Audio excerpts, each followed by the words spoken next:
Hey guys, welcome back to We Watch Movie. I am Mike, and we've got a Scream update for you today. A lot of little tiny bits of news coming out about Scream. Real good time. Have a real good nice time. First up, this one came out a little while ago, but there wasn't enough news to really do a whole video on it, so we're talking about it a little bit late. But Hello Sydney put out the confirmed cast list for Scream 6, and at the bottom of this here, you'll see something that'll give you a little tickle in your taint, and it's secret unrevealed cameo, name of the secret character. Where they would have put the name of the secret character, in case you're wondering. But yeah, it reveals that there will be a secret unrevealed cameo, and I do know someone who has seen Scream 6. I asked them not to give spoilers to me, and they wouldn't have anyway, because they respect how I feel about being spoiled on the Screamage. However, they did tell me that in the test screening that they saw, no says I, there was no secret cameo, so that allegedly has yet to be revealed to us. Is it the one they call Stu? No, it's not. I don't think so. I mean, I do expect Stu to be back, as we all know, but not until part 7, where he returns along with Sydney to prove that he's been running this whole goddamn charade. Go ahead and post your angry comments down below. I will not read them. Yes, I will. But I'll then take it out on a small puppy when no one's watching. I don't know who the hell that could be, man. That could be anybody from the whole entire past of the Scream franchise, because if it's a cameo, that's gotta mean it's somebody that you know, right? It's probably gonna be a post-credits thing, something like that, maybe something leading into 7. As you all know, how I feel about this is I hope the killer does not get caught in part 6. I hope that, well, maybe one of the ghost faces get caught so you can do the whole Scream fun time thing, but at least one of them gets away to lead us into 7, something that we've never seen them do before, and really puts out there that this ghost face really is fucking different. It hits different like Taco Bell on the toilet, son. Now next up, we've got a whole bunch of tidbits coming from the directors of Scream 6 Radio Silence, talking to different various outlets, different little blurbs here and there, but some cool shit that you get you really excited in your crotchal regions. Get it up, baby! Get it up! They said here that we wanted to make this really different while still having all the stuff you love. Having a bolder, more brazen Ghostface was a big part of that. Now, we know that we've gotten that from the trailers and whatnot. He's like, I'm different, motherfucker. I won't hurt you like those other men did, Carol. Sorry. Personal stuff. They also said it really moves like it's on rocket fuel. You sit down, it starts, and the movie is just a ride. You get off 2 hours later. Let's hope that we all... and you feel like you haven't even taken a breath. This starts and it just goes, so there really aren't these large pockets to talk about other movies. It of course has all the fun and nods and meta commentary, but we really loved how accelerated this story is. It felt like a reflection of how accelerated the process of making it was. I guess they did make this really super duper fast, but that shouldn't put pause on anybody, because look, Scream 2 is maybe the best sequel in the franchise by many standards, and they made that just a year after the first one, so there's no poopy party in this panty shop.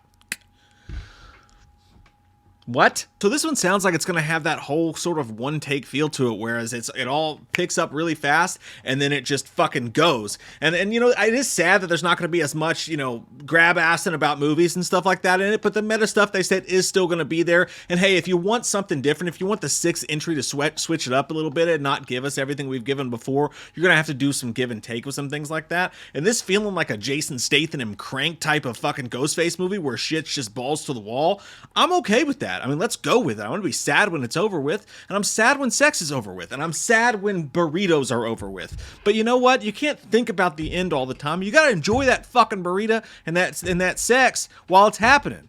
Because what's the point of enjoying it if you're just gonna be sad thinking about the fact that it's gonna be over someday? What are we talking about? Did I miss a fucking therapist appointment? This is an interesting tidbit I pulled out from them. I never pull out. It's that Tyler Gillett said, it may sound crazy, but James and Guy, the writers of the movie, have never given us the whole concept that they are pursuing with their Scream films. It's an approach that I really like because it allows us to approach the films unencumbered. Which, if you don't know, that's the thing that when you're in band, you wear around your waist, and also the last name of a famous Star Trek actor.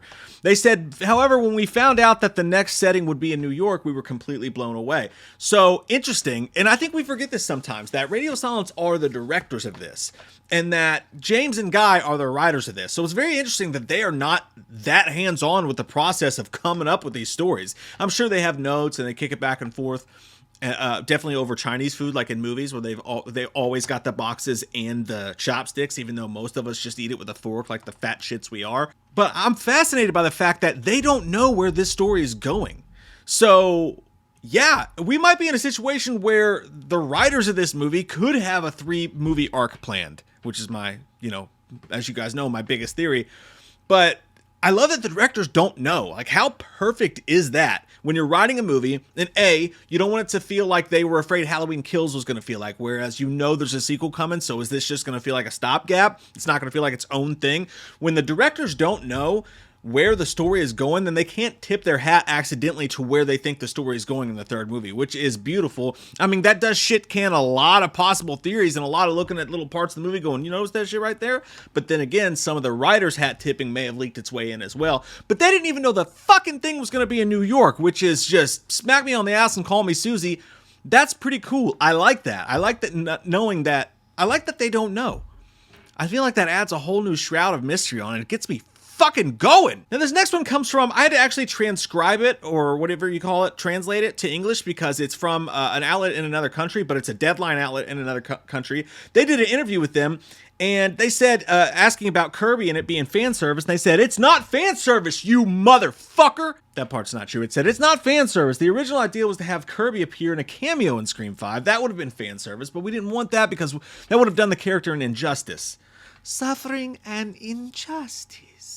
So we've saved her for Scream 6, in which she's a character on an equal footing with everyone else. She has something to do in the film.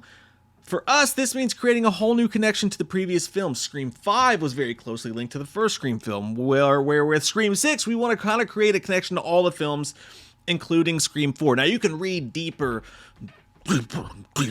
like the therapist from Stir of Echoes does, into that and what it means. Or you could just kind of take it at face value. We've already seen the whole shroud where they have the different killers' robes from each movie, and they have all that badass shit in that room. They could just be neat little nods to it. It doesn't necessarily mean that the killer's going to be Roman's little brother or some shit like that. Or the killer's going to have something to do with Scream 4, 2, 3, 4, 5. Hey, do you guys remember when they tried to tell us online that the title's definitely Scream with 2 exclamation points, dude? My source knows people. Just had a memory of that and wanted to throw that out there. He gets most things right, man. We'll die for you, anonymous person behind Twitter handle. Deadline also asks, if you had to describe Scream 6 in one word, what would it be? Tyler says, relentless, which is what we've heard. It's going to be gorier. It's going to be meaner. Ghostface even said it himself while he was doing fucking kung fu in Gail's apartment. And Matt Bettolini's Open said something completely different. He said funny, which I know that my mind's eye went, what the fuck? And then when you think about that, you go, you know what? That's exactly what 1996's Scream was. So I ain't mad at it. Now they could fuck that up and go Scream 3 funny, which was a little too funny, a little goofy. But Scream 3 also wasn't relentless and mean enough. So yeah, Scream 1996 is funny as shit. My panties didn't get in a bunch about it. I totally get where they're coming from.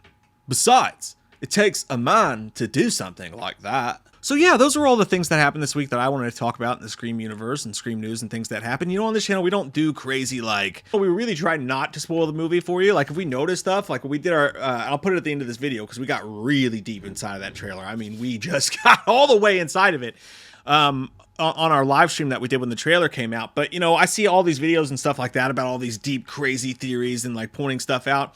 And I just try not to, especially not in the thumbnails and stuff like that, try to give away, hey, this is what it looks like the fucking killer is. You know what I mean? So I know our Scream updates may seem a little bit rare than some, but I only want to talk about what's out there. And we can have fun while we do it, but I'd rather not say something to someone and them go, oh, fuck, that's the... I guess I'll wait till March to find out what I just found out who the killer is. Don't you want to be surprised? I want to see Jamie Lee's breasts. When do we see Jamie Lee's breasts? I want to be surprised in the theater at the killer, so I really don't want to figure it out for myself. I'll take a look at something and be like, oh, that looks spicy. But I have to believe that the writers are smarter than I am, because I would like for the writers to be smarter than I am. With that being said, there's nothing wrong with having a good old fun, hey, conjecture the shit out of this thing. We've done it 1,000 times with thinking Stu's going to come back. So, but I don't know. But what do you guys think about all this? Comment down below. How you feeling right now about Scream 6? And, hey, I love your fucking faces. Thanks for taking the time to watch this. Click like on the video if you will. That helps a whole bunch. And I can't wait to hear your thoughts down below, skis. I'm going to answer them with my mouth. And my fingers. Halloween never ends, suck my fucking dick, and I don't really care what Blumhouse fucking says. Put him in a box, or suck a fucking cock. You can say he's dead, but we all know he's not, yeah. So let's go trick-or-treating, let's go fucking drinking. Let's all go rent Pumpkinhead on VHS, cause Halloween never ends, Halloween never